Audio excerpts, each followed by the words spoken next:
Honourable Marama Davidson. Thank you, Mr. Speaker. To the Prime Minister. Does he stand by his statement in relation to the Paris Agreement 2030 emission reduction targets, quote, "We are going to meet our commitments and obligations," or does he agree with his Minister for Resources who said yesterday that, quote, "We are not going to meet the 2030 dreamy fairy tale aspirational figures"? Yes, I stand by my statement. The government is going to meet its obligations and commitments that it's made on climate change, and I also stand by the statement from the Minister of Resources as well, because he was clearly talking about the previous government's 100% renewable electricity target, which actually is a fairy tale and is counterproductive. Does his government have any targets or policies to reduce fossil fuel use across the industry, energy and transport to replace the 2030 renewable electricity target, and if not, why not? Yeah, we're going to actually electrify New Zealand by doubling the amount of renewable electricity that's in New Zealand, so we can make the transition well and make our sectors move to clean, green energy. Is he concerned about the growing contradiction under this government between New Zealand's international and climate commitments and domestic plans which undermine efforts to reduce emissions, such as reopening oil and gas drilling and cancelling the clean car discount? Absolutely not. We are deeply committed to delivering on our climate goals and commitments. The way we go about doing that may be different from the previous government, but don't misunderstand our commitment to the targets and goals. Does he stand by his statement, quote, "There is no reason for climate deniers and climate minimalists in the 21st century"? And if so, is he embarrassed by the statements of the Minister of Resources that, quote, "One of the great lies about climate change is that, yes, apparently it's a crisis"? Climate change is a crisis. Does he agree with the Climate Change Commission that, quote, "Weakening action on climate policy during times of adverse economic conditions, which climate change is only likely to exacerbate, is not sustainable and will greatly compromise Aotearoa New Zealand's ability to meet emissions budgets and the 2050 target"? We're not weakening our actions on climate change. We're just going about it a different way. Will he not instruct all ministers to implement the Commission's advice in their work programme? A point of order, David Seymour. Mr. Speaker, I apologise to interrupt the member. You may not have heard, but after the Prime Minister resumed his seat, I heard Chloe Swarbrick say that's a demonstrable lie. It's quite a serious accusation to make of any member, and I wonder what your view is and how you're going to enforce such rules. Look, I did not hear it from up here, but if the member made a statement like that, she may consider withdrawing and apologising.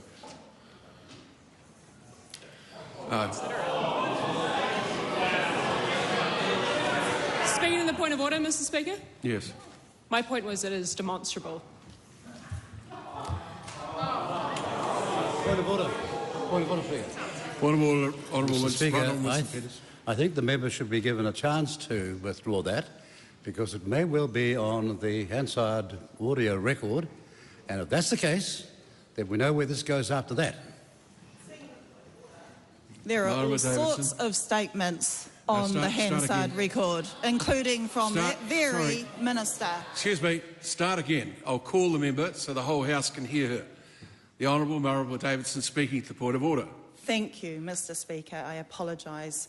There are a whole range of statements on the Hansard record, and I am happy to accept clarity for what will and will be struck off Hansard records. Thank you. That wasn't the point being made by the Right Honourable Winston Peters. However, I've got advice here. Speaker's ruling 48.1, saying a member is lying is always out of order. So if that is what the member said and does not want to withdraw it, then that does have other consequences. Speaking to the point of order. Mr. Speaker, I was speaking to the content of the policies as put forward by this government and the fact that the content of those policies are a lie. If the inference is that therefore the Minister or the Prime Minister are a liar, that wasn't the statement that I was making, but I was pointing out that it is demonstrable on the evidence that the undertakings from this government are completely contrary to our climate commitments. Okay. Okay, I think we'll move on. That is an opinion. Others will make a judgment on whatever the Hansard record might eventually show. Supplementary, Honourable Marama Davidson. To the Prime Minister, will he or will he not instruct all ministers to implement the Commission's advice in their work programmes? Our government's committed to delivering on climate change, and our ministers are making sure that they can do that through their respective portfolios. Supplementary, Honourable Chris Hipkins. Can he name one decision that his government has taken to date that will materially reduce New Zealand's net greenhouse gas emissions? If so, what is it? It's our plan to actually increase and double the amount of renewable energy, electricity. It's not going to reduce the emissions. Thank you. We come now to... Yeah, good. Nice argument across the House. We come now to question number 2 in the name of the Right Honourable Chris Hipkins. To the Prime Minister, does he stand by all of his government statements and actions? Yes, and particularly the government's statement that we will be a government that gets things done for New Zealand. And that starts with our 100-day plan, which includes a number of changes to make it easier for Kiwis to be able to get ahead, make our communities safer and deliver better health and education for our young people. This is a government that's got a mandate for change, and it's a focus on delivering for New Zealanders, unlike the previous government.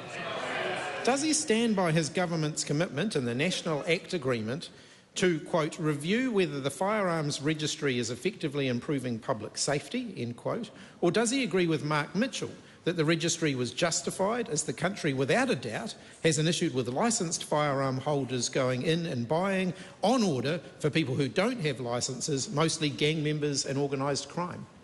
We agree with the decision to review the gun register. Why? Because we want to make sure that it's working effectively and delivering public safety. Has he told Mark Mitchell he's wrong? He's not wrong. Mark still supports... He's not wrong. We support the gun register. We support the gun register. We want to make a review to make sure that's working effectively. Supplementary question, Mr Speaker.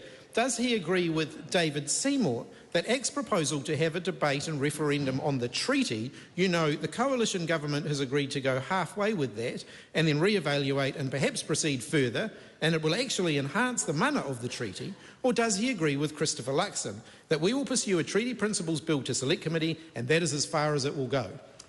The position of the government is that we will support the bill until select committee through its first reading, and that's as far as the commitment goes at this stage.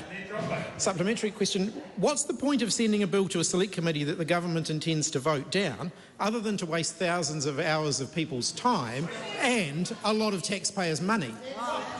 As a democracy and as part of our coalition agreement with the National and ACT, that is our commitment that we have made.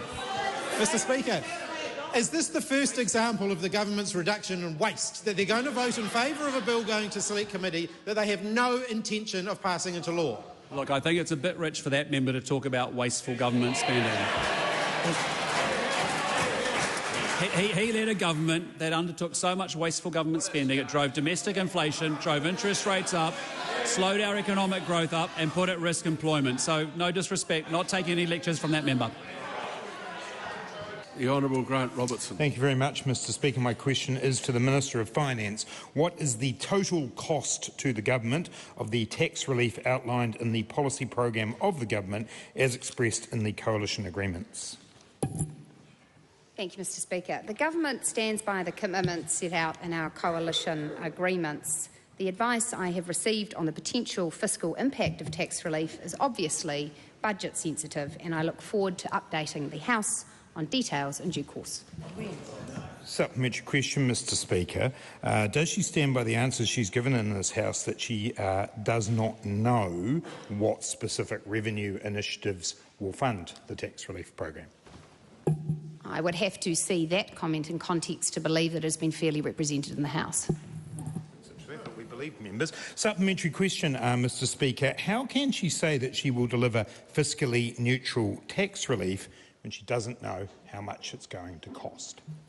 Because I do know how much it's going to cost, but I'm not sharing that member with the information when it is budget sensitive. I can also be confident about delivering tax relief because, unlike the member opposite, I actually believe New Zealanders deserve to keep more of what they earn, and they deserve a government that won't waste their hard-earned wages on boondoggles like he did. Supplementary question, Mr Speaker. Why has the member changed her position on the app tax? I am not responsible for commitments made in party manifestos. Supplementary question, Mr Speaker. Can the Minister confirm that the National Party's position before the election was to reverse the app tax and that it is now the position of a national-led government that it will keep the app tax in place? Point of order, Mr Speaker. Point of order, Honourable Chris Bishop. I think you know what I'm about to say, that the Minister is not responsible for statements made by political parties before elections. True. Just like GST. Yeah, good. The member might like to have another way of asking the question. Does she agree with Nicola Willis, the National Party finance spokesperson, who said that the app tax was an outrage and should be reversed? I do agree with Nicola Willis. And what I also agree with Nicola Willis is that it is time for a government that stops tax grabbing, but should start by prioritising income tax relief for working people. We have been left with fiscal constraints by the previous government that are extreme. And in that context, our priority must be letting New Zealanders keep more of what they earn with personal income tax relief. Supplementary. In light of that answer, that she agrees that the app tax was outrageous and should be reserved. She agrees with Nicola Willis on that. How can she continue to be the Minister of Finance in a government that is now imposing the app tax? I agreed with the statements of Nicola Willis in the context in which they were given. As the Minister of Finance, I am responsible for the policy commitments of our government and its decisions. Honourable Julianne Genter. Tēnā koe, Mr Speaker. My question is to the Minister of Transport. What communication, if any, has he had with the Ministry of Transport and Waka Kotahi New Zealand Transport Agency regarding the role transport will play in reducing climate emissions? Honourable Seymour Brown. The Ministry of Transport and NZTA's briefings to the incoming Minister covered key transport issues, including the role transport can play in the reduction of emissions. Has he instructed the leadership of Waka Kotahi and the Ministry of Transport that transport will have little to no role in emissions reduction this term? I have written to the New Zealand Transport Agency to ask them to stop work on the prior government's reduction in vehicle kilometre travelled work program, which was simply writing reports rather than actually delivering infrastructure. Our approach will be actually delivering infrastructure, while the last government was all about writing reports. Point of order. A point of order, Julianne Genter. I appreciate the answer, Mr Speaker. I did ask a very specific question about whether he had spoken to the leadership of the Transport Agency and the Ministry of Transport and said that transport will have little to no role in emissions reduction. Well, it's a bit novel to appreciate the answer and then criticise it, but the Honourable Seymour Brown may like to repeat what he's already said. Yeah, as I said in my answer, I have written to the Chair of the New Zealand Transport Agency in relation to the work around vehicle kilometres travelled, which was funded from the Climate Emergency Response Fund, and as I mentioned earlier... That's it. That clarifies that. Honourable Julianne Genter. Is he committed to achieving the transport emissions reductions targets, and if so, how does he intend to achieve them? Yes, and I have received advice that transport is expected to achieve the first emissions budget period 2022 to 2025. Does he accept the advice from the Climate Change Commission on transport emissions that the need for decisive government action is immediate? And if not, why not? I've asked for advice in relation to the climate report which was released yesterday, but I would say that our government's approach will be actually on building infrastructure rather than wasting hundreds of millions of dollars on endless reports, business cases, and actually not delivering anything, which was that past government's approach. Does he accept... The Honourable Duncan Webb. Mr Speaker, the Minister referred to the briefing to the incoming Minister in his response to the primary question. It's understood that in that case he will be required to table the document. Will the Minister be tabling that document? Well, speaking to the point of order, the Honourable Chris Bishop. Well, that would be true if the Minister was quoting from it, which he wasn't. Well, I think that is the rule. So, Honourable Julianne Genter, you've got another question. Does he accept the advice from the Climate Change Commission released yesterday in relation to low emissions and zero emissions vehicles that, quote, supports to address the upfront cost barrier are especially important? And if so, will he implement a price incentive for zero emissions vehicles to replace the clean car discount? No, we're not going to continue to waste hundreds of millions of dollars of taxpayers' funded money to subsidise wealthy New Zealanders to be able to buy electric vehicles they can already purchase. Instead, we will invest in supercharging the electric vehicle charging network, which is the priority under this government.